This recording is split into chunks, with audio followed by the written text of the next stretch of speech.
Welcome to the F word, and in case you're wondering what the F stands for, it's food, of course. I've taken over this restaurant, and for the next 9 weeks, I'll be cooking seasonal 3-course meals for 60 invited diners. I've adapted my restaurant recipes so that everything I cook here is something you can cook at home. Between now and Christmas, we're going to eat, drink, talk food. If it's on your plate, in your fridge, or in your supermarket, it will be here. The F word's here and the F word's bad. Catch my mother and I catch my dad. Let I love my mother and I love my dad. Wanna have all that they never had. The F word's here and the F word's bad. Catch my mother and I catch my dad. Let I love my mother and I love my dad. Wanna have all that they never had.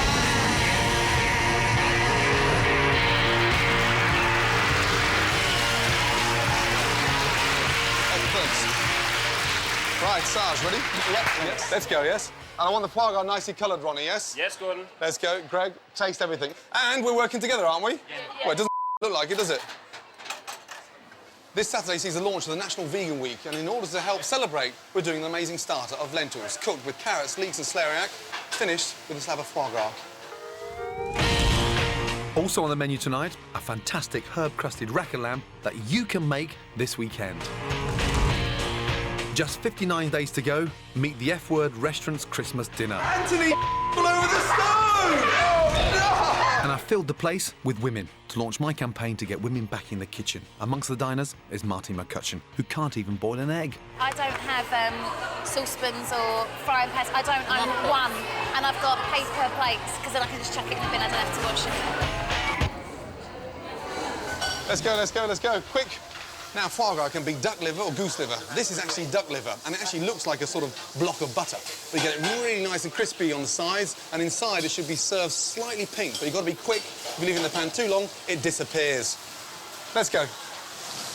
Most people would never think of cooking foie gras, but it's so simple.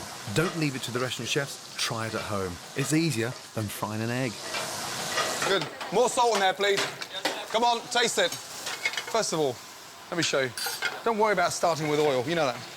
Because foie gras is 90% what? Fat. Fat. So why are you putting fat in the pan? Stupidly. Stupidly. Which piece of them would you put in first? The biggest. Why? Because it takes longer to cook. Good. Second biggest.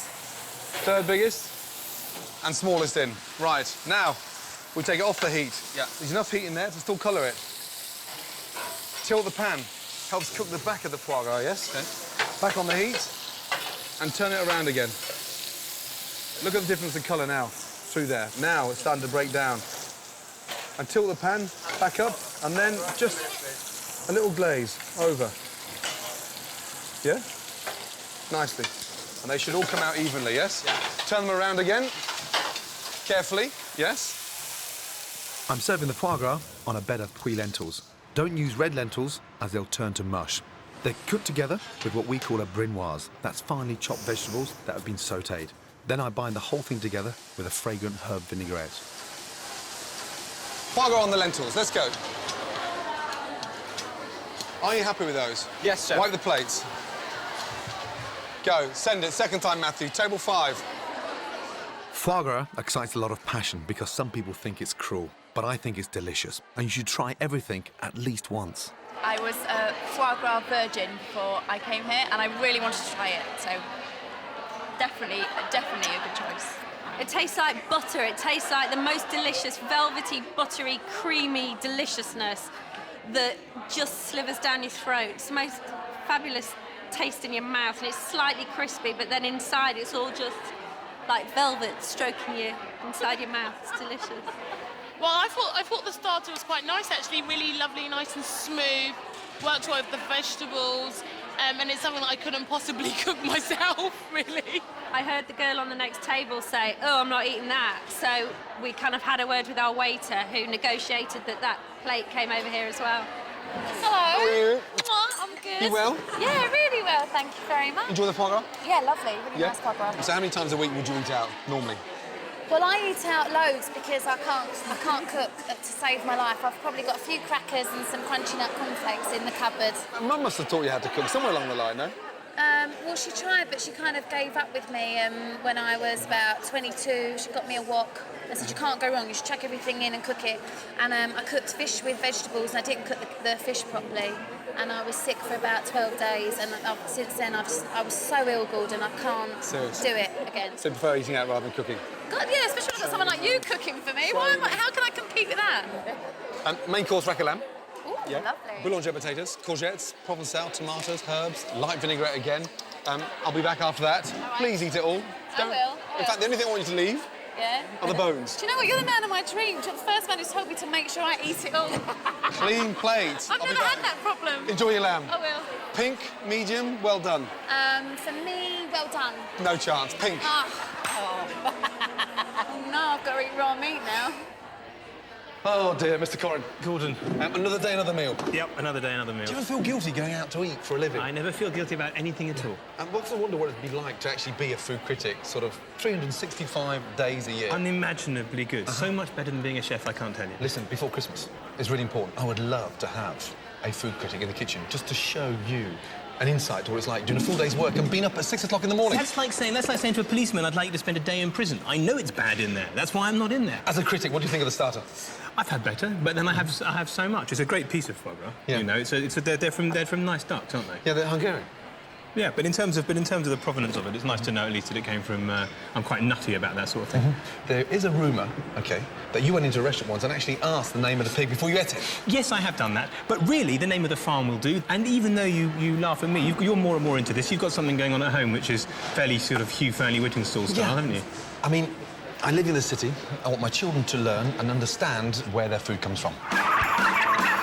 What's this for? For the turkeys to live in, That's right. And why have they got so much space? so they can run around Run around and get what? and get exercise. Exercise. Exactly, get fat and get exercise. Surprise, surprise, Gordon's had one of his fantastic ideas, which I'm not exactly over the moon about. He's decided that we are going to grow Christmas lunch. He wants to make the children understand that Christmas lunch, actually comes from somewhere, not just from the supermarket. So we're going to fatten up the turkeys and grow our own vegetables. But Meg, I think you're going to get really attached to them, you know that? Holly, they'll be tough old birds.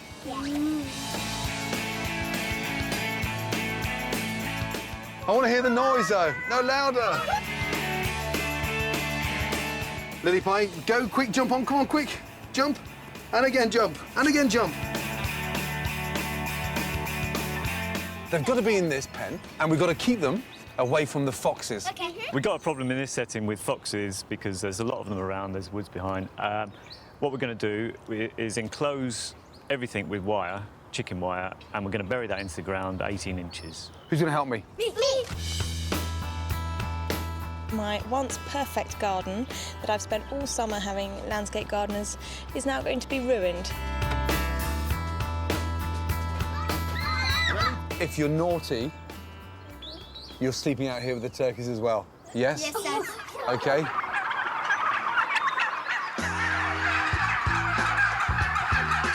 You understand why we're here, don't you? Yeah? We're going to choose 6 of these birds to take home, OK, to fatten up for Christmas. Are you hungry? Would you like to eat one? We have both bronze and white turkeys. They're all free range, so there's very little difference in it. The bronze are just a little bit gamier in flavour, and it's just personal preference, really. Chris, we need 6 turkeys for Christmas. The idea of bringing them in here today was to sort of give them a sense of where they come from, to make them understand that Christmas Day isn't just coming out of a supermarket. Jack, have you caught one yet? Come on! We've got 4,000 turkeys here 4,000. on this farm, yeah. So how old are they? These are 16 weeks old, these 16, ones. and they yeah. go right up to 24. Well, these will be about 24 weeks. When And what's the difference in weight? We'll sell the bronze turkeys from about 7 or 8 pounds oven ready right up to sort of 30 pounds oven ready. 30 pounds. OK, 3 more. Matilda, you've got one.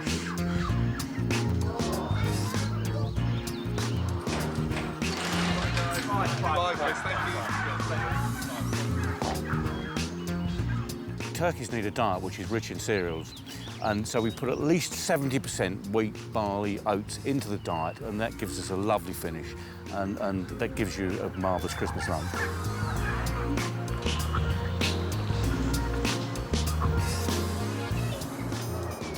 Tilly, Daddy's driving, they're shitting themselves. There you go. hold on then. Welcome him home.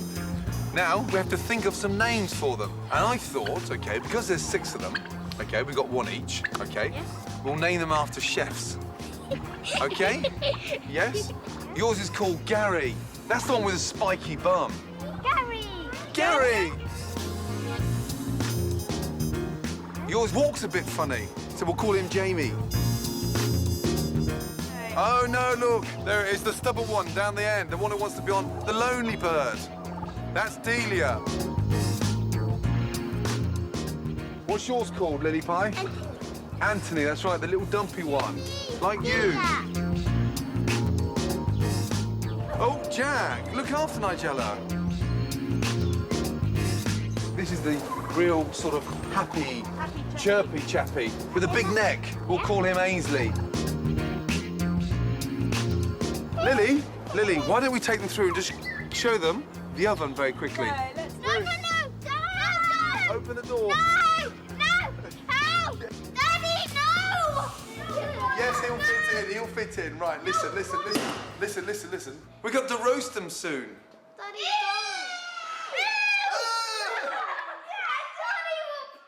Anthony shit all over the stove! Oh, no! Hey! Oh. And let's just check he's underneath there, look.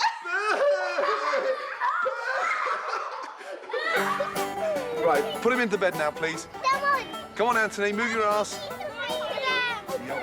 Get in there. That's right. Do you want a little kiss on the breast? No, all right. Only asking. Right, come on, say goodnight. Night, Delia. Right, Chris.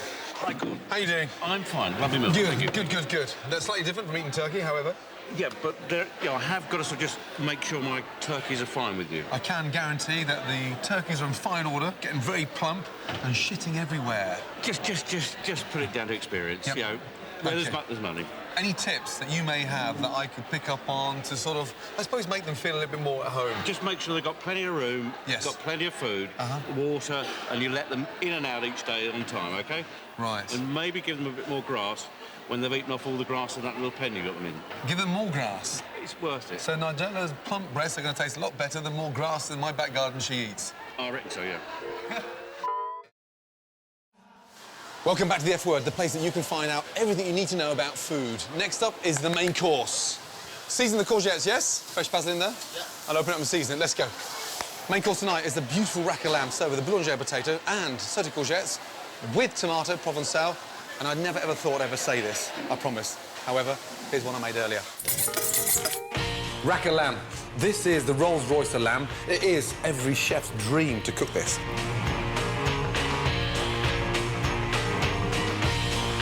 In kitchens, especially my kitchens, we always season on plates because we don't want to waste any salt, pepper. So once we've seasoned from a height, we then get the rack of lamb and almost sort of rub it in and let the lamb absorb all that salt and pepper, so we're wasting nothing. Hot pan, olive oil. It's simple mathematics. No colour, no flavour. Get some colour on there.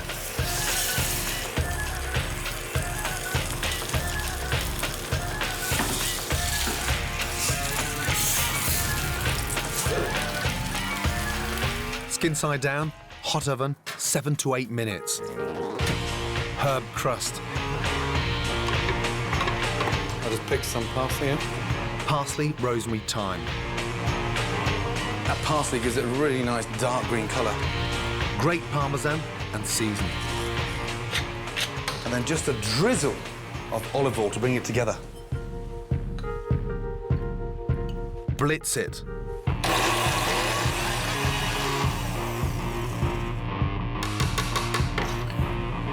Comes out amazing, eh?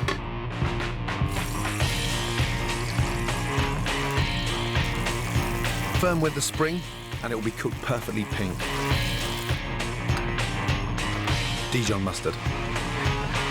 Whilst it's hot, the sort of mustard absorbs and melts quickly into the fat and just makes it a lot more flavoursome. And it's almost like sort of dipping your lolly in sherbet. Crisp the breadcrumbs, 3 to 4 minutes.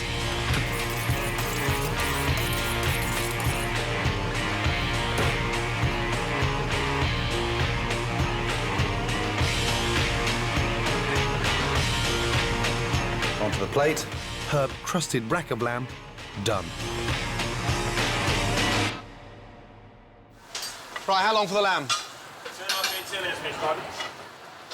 Let's go. I want it together, yes? 5 and 5, yeah? Let's go. I'm joined by a hand-picked kitchen brigade. Over there is Ronnie. He's been with me now nearly 3 years. Quite a delicate touch and a bloody good cook. Greg, this guy used to be a management consultant until he saw the pilot light, and he cooks as if he's been in the kitchen 20 years. He's only been in trade 3 years. And every chef has a right-hand man, and my right-hand man is Sarge. He's been by my side now for close to 10 years. The other two cooks in the kitchen, who look absolutely petrified, are our trainees. We call them commies. Matthew's a 20-year-old waiter who's desperate to make the step into the kitchen. Miller is 24 and works in corporate hospitality. She's passionate about food, but can she handle being bossed about? Move your ass. Neither of them has worked in a professional kitchen before. With the lamb, we're serving a boulanger potato. The most important thing about this particular potato is like a layered cake. Got these wonderful caramelised onions, potatoes, onions, and then it's cooked with a really nice stock, so it acts as a bit of a sauce. Perfect for this time of year, and perfect with a lamb. Lamb, please.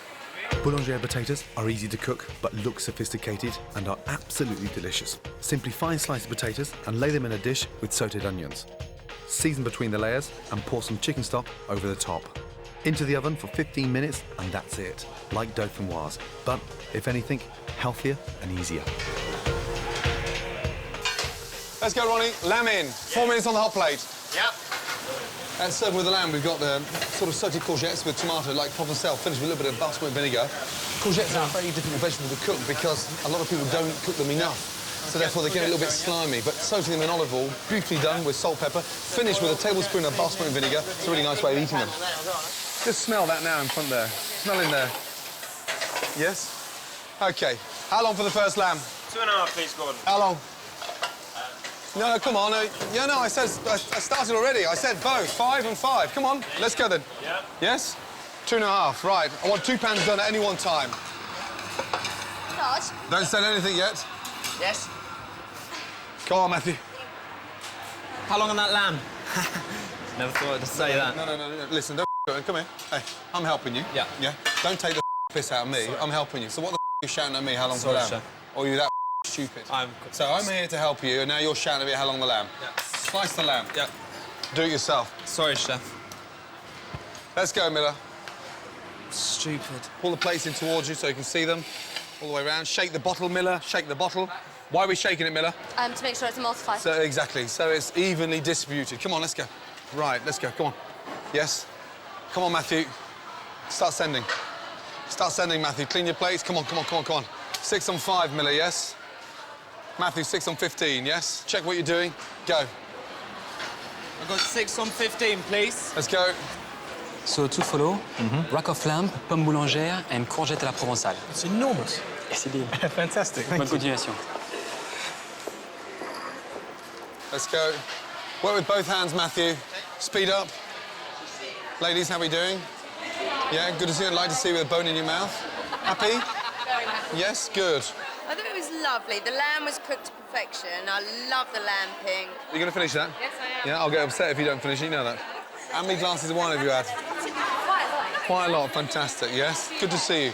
I was vegetarian until 2 weeks ago, and I'm converted 110% now. I did think it was a bit pink, but the taste is just fantastic, absolutely fantastic. Laughing and singing. Hello. Oh, no. You devoured it. You finished it. Do you know what? I loved it. Serious? I've never had lamb rare before. I've always been a bit scared of the blood, but I love this. It's nice, not too much blood oozing out. No. And this time of year, autumn, has to be the perfect time. You said you don't cook at home. You must sort of cook something. Must be I don't know. I do toast, and I do scrambled eggs. In a microwave, you put it in, I put a little bit of butter and a bit of sea salt in because it makes me feel like a chef. You cook scrambled egg? Yeah. In a microwave? Yeah. I don't have saucepans or frying pans. I'm one, and I've got paper plates because then I can just chuck it in the bin. I don't have to wash it. Beautiful kitchen, nothing in No it. plates? Nothing. Microwave to cook scrambled egg in? Have you got any knives in the kitchen? A couple of normal ones, yeah. I'm going to borrow you just for 2 minutes. I'm going to show you something absolutely crucial in the kitchen. No. Don't worry about that now. Just for 2 minutes. Now, The most important thing about being in the kitchen, Yeah. okay, is learning, okay, to sharpen a knife. Goosebumps. Oh, No, goosebumps where? There. They're absolutely fine. Right. Okay, what's that called?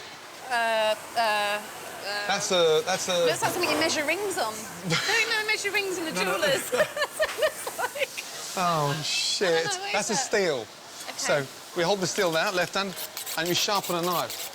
That way you can cut your vegetables nice and thin, you can cut your meat nice and thin, you can slice your fish. Right, left-handed or right-handed? I'm right-handed. Yeah, OK, so... That's in there, my left look. hand now. Hold that in that hand. There, right. Just nice and slowly. Bend the wrist and show some flexibility on the wrist. There you go. Nice and slow. Careful you don't cut yourself. There you go. I Now, never thought I'd be doing anything like this with you, Gordon. just like 9.5 weeks. There you go. Now, bend that wrist. It's too stiff, the wrist. So you're left-handed or right-handed? I'm scared, that's What's wrong with why. your wrist? There's no flexibility in that wrist. There. Now, you... No. Grace it. Nice big, long strokes. Nice big, long strokes of the knife. And there you go. Close your eyes. There we go. There you go. There now, we go. Fabulous. all Why the do I way have to down. close my eyes? Yeah, no, because you just listen to the noise. Hear the noise. Okay. Yes? There we go. Yeah. Bit of there you rhythm. Go. Look, there you go. That nice. There you go. OK. So now you know how to sharpen a knife. Is there anything else you want me to do? For now? No. Yay! I can go back. There you go. Jesus That was Christ almighty. scary. OK, 5 lamb, yes? Oh, I thought, oh God, he's going to get me to cut carrots really quickly with this knife. I can just feel it. He said that my wrist was too stiff. You probably weren't relaxed. I said I was scared. And he was sort of a bit of an innuendo with it, and I thought I'm not happy about that. I loved that would do me no good whatsoever. Your concentration phase. Oh, I know, but he said close your eyes. I thought, oh God, what's he going to do to me? I've got a knife in my hand. That's a brave man to ask me to have a knife and sharpen it with my eyes closed. Yeah. That's a brave man. Gordon Ramsay, you're a brave man. Goodness gracious, I'm shaking.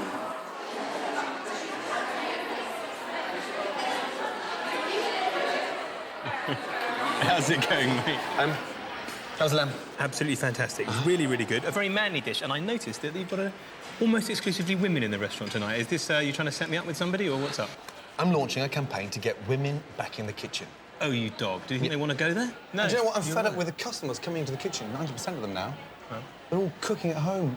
They're male. I'm amazed, though. You actually went to the lengths of commissioning a survey to prove Yes. your point. And this proved, apparently, that 3/4 of women who can't cook, it's not that they can't cook and they don't care. They can't cook, they regret it. I'm personally going on a mission now to invite every woman in the country, OK, to get me in their kitchen. I'm going to offer my services to the women of Britain starting tonight. Excuse me, sir. Our survey showed that more men than women find cooking a pleasure, while more women believe it's a chore. I've been out and about across the country, and I've been shocked by what I've found. And look, brand new pan, never been used before. The place is more set out like a cocktail bar as opposed to a kitchen. Over the next 9 weeks, I'm going to be helping women across the country to get back in their kitchens. Why can't you cook?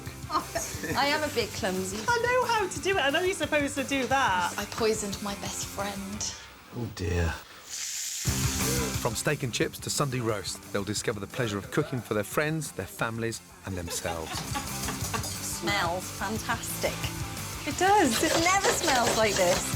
And in return, I want to promise that each woman will say goodbye for good to meals of Chardonnay and crisps. How many tins of baked beans have you got? And hello to fantastic home-cooked food. I've never had that many people sat around my table. What about a round of applause, Mummy? Yeah, thank you, Mummy. Thank you, Mummy. Wait, tell the neighbours the kitchen's been used! The kitchen's been used! Right, well, Gordon reckons there must be millions of women in Britain who can't cook, and so he plans between now and Christmas to get as many of them as he can back in the kitchen. So he's asked me to tell you that if you're a woman and you can't cook and you think he could help, get in touch with us via the website. Better still, if you're a man and you've got a daughter or a wife or a sister who can't cook, let us know and we'll see if we can't do you a favour. And I tell you what, if you can cook, get in touch with us anyway, especially if you're single. Put my name on it. Maybe enclose a photograph. The production, the people on Star Now, the people on Yeah, I can. Yeah, you're right. yeah. Oh, hello. Enjoy lamb? I love my lamb. Enjoy the foie gras? Fabulous. When was the last time you cooked in the kitchen? At the weekend. At the weekend? Yeah. Damn. When was the last time you cooked in the kitchen? A month ago. A month ago. See, Jane? Yeah. My campaign to get women Further back than that. to get women back in the kitchen.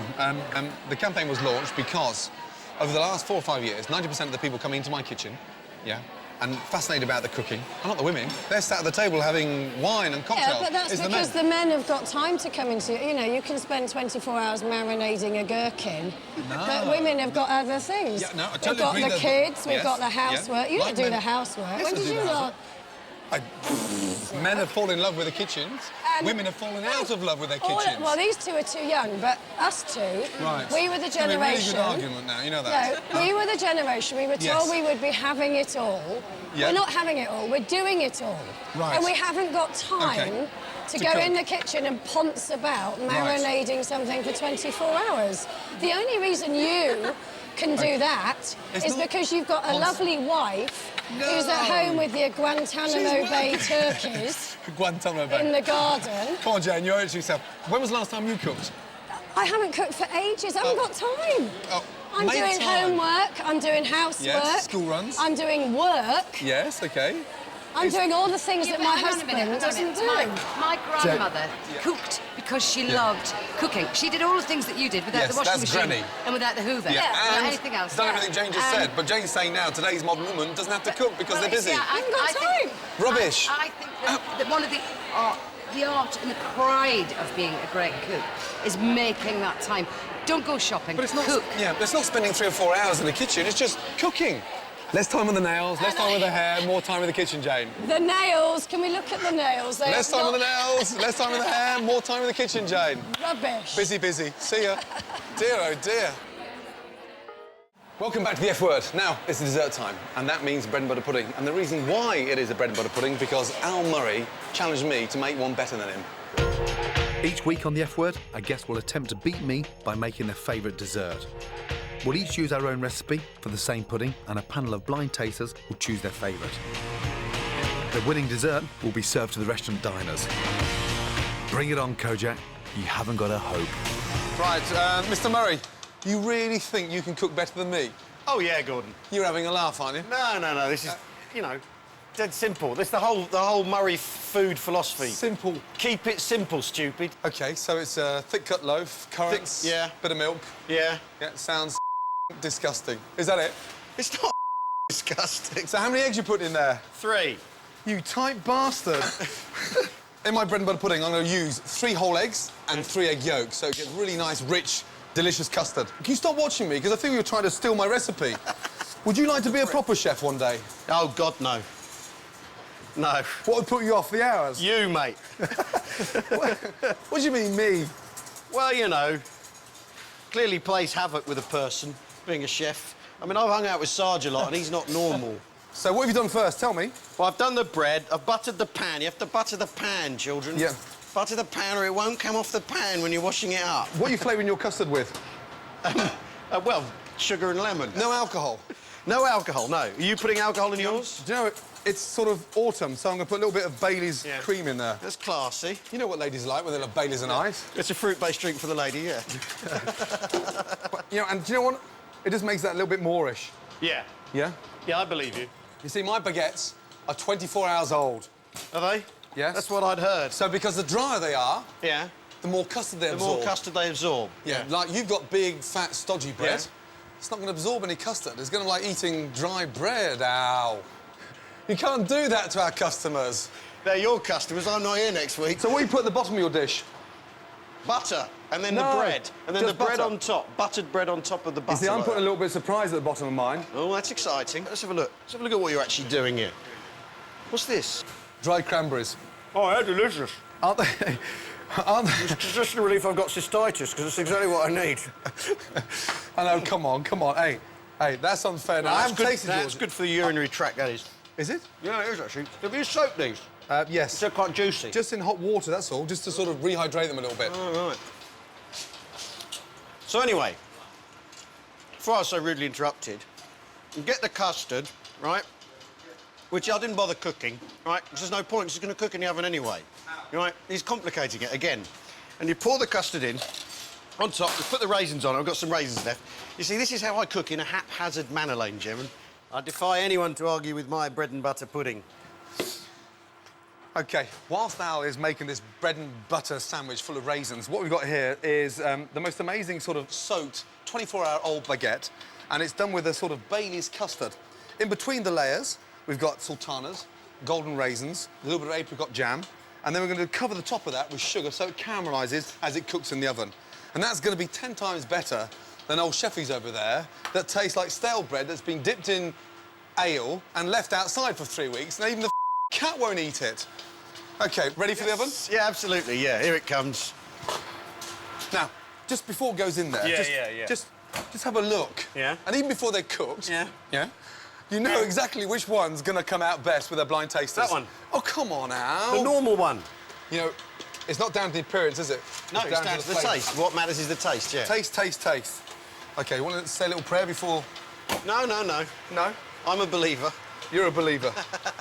OK, good luck, my man. Thank you. It looks dry. Oh, it looks yeah, dry. God, dear. Blimey, what a nerve on that Al Murray, eh? I'll say. It's only bread and butter pudding, you know that. You wouldn't like that, would you? I wouldn't mind. Because it's not posh food, is it? I don't eat only posh food. You do? I don't. If I'm drunk, I'll eat anything. But when you're drunk, you wake up in the morning, you don't know what you've eaten, you don't really care. Substance. Yeah, but it's the same way you wake up in the morning next to Edwina curry and the wrappings of a doner kebab. Oh, Christ. Which is worse? The kebab. Yeah. You're a gentleman. I'm a restaurant critic. I eat only in the finest restaurants. I know what food I'm eating, I know where it's farmed, I know how it gets to my plate. I don't accept anything less. Unless I'm drunk. And as licensing laws change, people are going to be drunk all night, there's going to be nothing else open, and they'll make the same kind of decision as me more and more, which is the terrible one of eating a doner kebab. There you go. And so we have a first in the annals of food history. A doner kebab purchased stone cold sober. I've got to say, I didn't know that it looked like that. In fact, I didn't know that it smelled like that. I think before I eat another one of these, I'm going to have to find out exactly what goes into it. I've got to find out, at the very least, if it's even meat. Now, of course, some kebab shops make their own kebabs, but most get them from a factory, like this one in Burton-on-Trent. The idea of kebab and factory in the same sentence seems a bit wrong. I don't eat food from factories very often. I have no idea what kind of terrible things go on in there. The kind of myths and rumours I've heard make me feel sick. But I am going to go and have a look. $700 million are sold in the UK each year, and this factory alone produces 50 tonnes of kebab meat every week. But meat can mean all sorts of horrible things.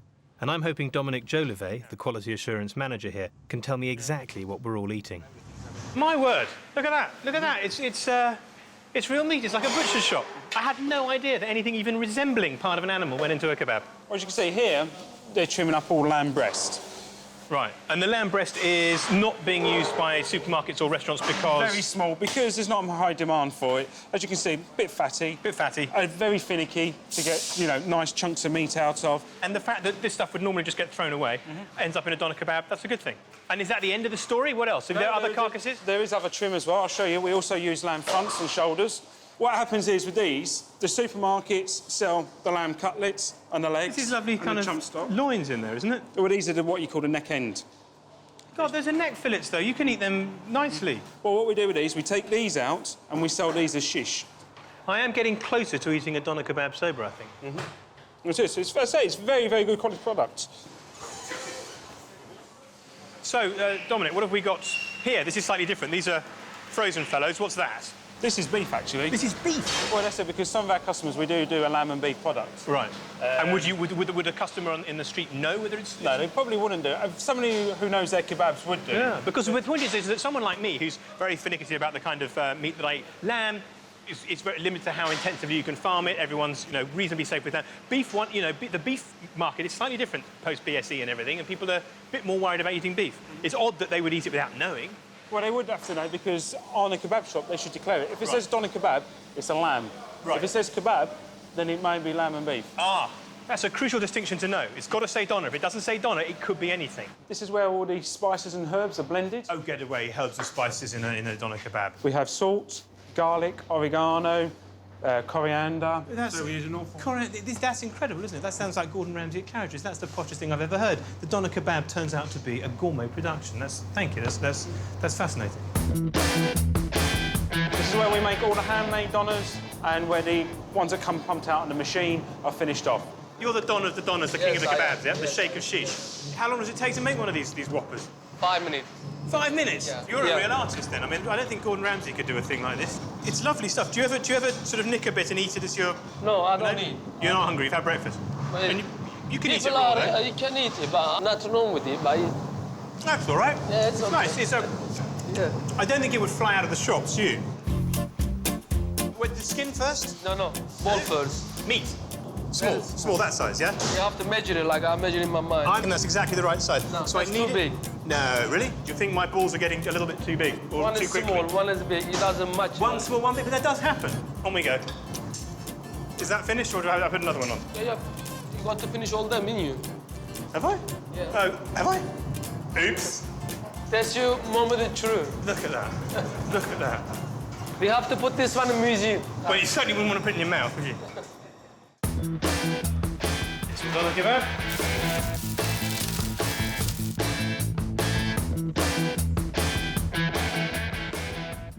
So here we are then, the first doner kebab ever built by a restaurant critic. As I suspected, it's fantastic. And having seen what goes into it, I have to say I wouldn't probably serve this kind of meat at my own table, but you know what? At least it's meat.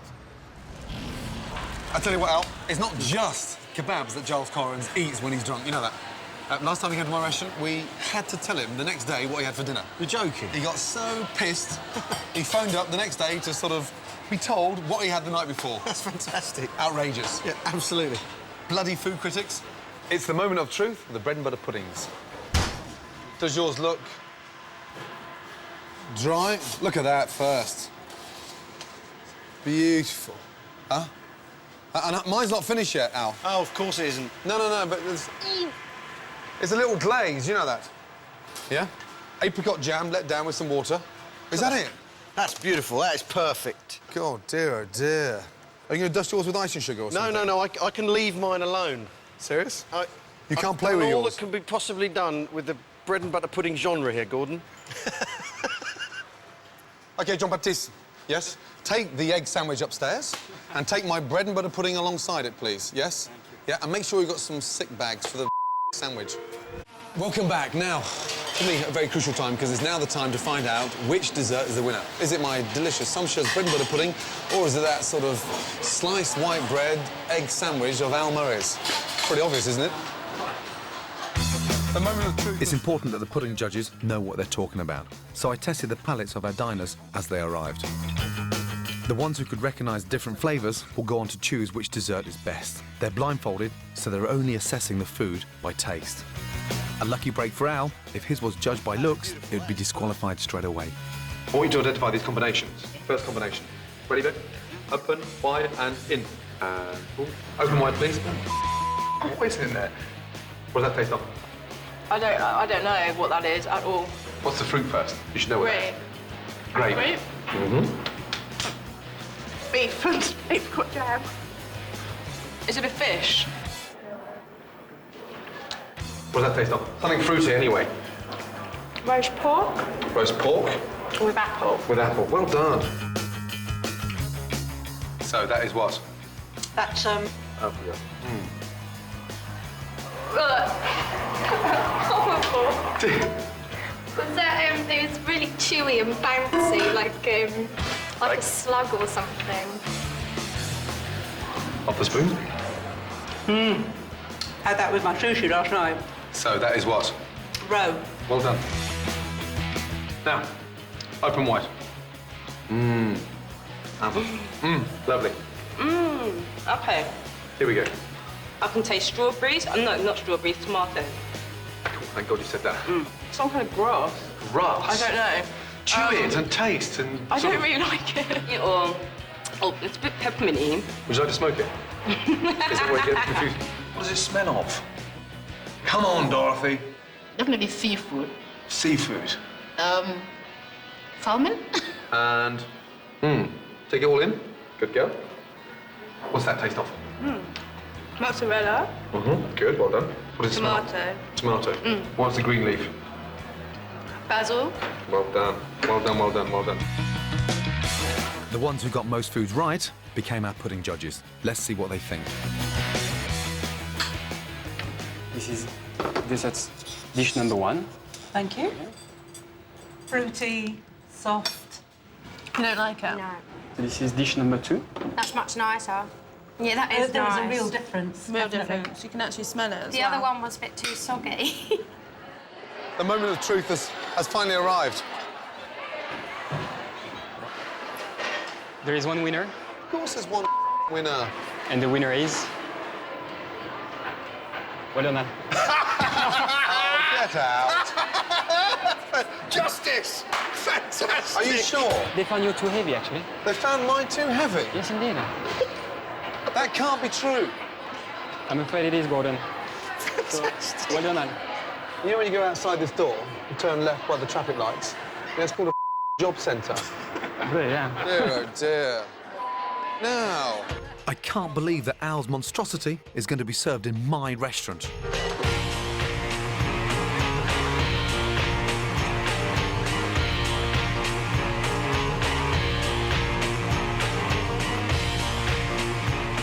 Here we are, Giles. Oh, my word. Good God, what's that? When am I getting pudding? It's bread and butter pudding. You didn't eat it? No, it was very sweet and it was, you know, it's what you want after something savoury, but it was a bit gloopy. Yeah. And it wasn't very warm. And No. I don't like currants anyway. And I got more currants than anyone or whatever they are. So. You're quite a fuss pot when it comes to food. I kind of like to avoid dairy if possible. And I like to avoid bread. Bread? Yeah. Why? Just because it makes me bloat and I don't feel good in my skinny jeans. I'm still fascinated, finally, just to almost in my own mind understand why you weren't taught how to cook. Well, my mum did attempt it a couple of times, and after 4 hours of peeling a potato and then ending up with about that much, because that's what was left. Peeled it away from that. Yeah, and she just went, oh, for God's sake, and chucked it in the rubbish, and that was that. And I think that some people are just naturally gifted at it, and I'm not. I'm no good at it. If there's one perfect thing you'd love to learn how to cook, what would it be? A roast dinner. A roast dinner. Yeah. I'd Okay. love to be able to cook a roast dinner. That's Okay. one thing that I always love to. Lamb, beef, Probably beef. beef, And I want to do really lovely Yorkshire puddings, but there you go. roast potatoes. Oh, yeah? Yeah. Oh, yeah. I will come round and show you how to cook the perfect Sunday lunch, OK? Will you really? Absolute definite. But where do I get my saucepans and frying pan from first? You got nothing of that in the kitchen? I've got my tray in the oven, still unused with the instructions in it. That's how I've never used the oven. I don't even know how to switch an oven on. I will bring all that with me, OK? Roasting tray, pots, pans, sauces, you name it, I'll bring china plates. As long as you promise me one thing, after I've gone, Yeah. you continue doing it. OK. All right. Minimum once a month. No, minimum once a month. Yes? Once a month. OK, once a month we'll cook. Once a month. Yeah. OK. Oh. Shall we shake on it? Kiss on it? Okay. Mwah. Promise, yes? Yes, once a month, promise. minimum. I'll Once a supply month. everything. You get in that kitchen and cook. Yes? All right. Yeah. So, what do you think, Giles? It's like a wallpaper page. No, it's not. No, it's true. I've never put up any wallpaper, so I wouldn't know. Exactly, you wouldn't know. You've never done a day's And is this just work in your life. Is this grilled or is this just allowed to go stale? No, it's... You see, my grandmother made this. She was an Austrian lady. And she and how liked long- the crunch. And when did you make it? 1943. Now you're beginning to upset me. I You're on the need to verge know. of insulting my It's what family. always happens with restaurant criticism. It turns out that no, because your grandmother was a great woman. Yes, she certainly was. And she endured the Blitz to give you this recipe. In your time, you've kissed the most amazing guys, yeah? Hugh Grant and Ross Kemp and there's one sort of knobby no-mates round here somewhere. Would you ever kiss Giles Corrin? I don't know who that is. He's a food critic, writes for the Times. Oh, he's over there, the one with the sort of hairy face. If you saw him, he's sort of helping co-present. He's a journalist and he's single. I don't do journalists. You don't do journalists? Oh, no. Do you do chefs? Yeah, I do. One last request. What's that? Okay. I've never seen a sort of girl serve, tea the way you did at Downing Street. Oh, my God. Beautiful barmaid in EastEnders. Thank you. Just before we go, we've had the starter, we've had the lamb, we've had the pudding. I want you to help Jean-Baptiste, just on a few tables, serve some coffee. Are you serious? Like a proper waitress. I want to see what you're like naturally. If you can actually go around the tables with that etiquette. was acting. Yeah, I know, but That's not really me. I've never been a waitress in my life. watching you, serve teas and coffees is going to give me an insight to what it's like going round your kitchen coming round. I'll give you an apron. But I've got high heels on. I'll just about That'll walk look in even them. better. Never mind. Oh, Just a couple of tables. You just want to watch me watch you pervert. Okay, right there. Oh, ow. Jesus Christ, you have lost of weight. I'm gonna have to beef you up now. There you go. And now go and serve some coffee. Right, Jean-Baptiste, you have a new waitress. Oh, see, Any I table. Any table. Oh, it's slippy. Take a tray and just clear tables. Try to clear the cups and the glasses. Okay. Is this person done, do you think? Are you done? There we go, one table done. Perfect. Oh, Well done. so chic and so lovely. Thank you very much. Thanks for joining me on The F Word. What a night. If you'd like to come and eat here, then click onto the F Word website. And I can guarantee that next week's dessert will not be a soggy egg sandwich with raisins.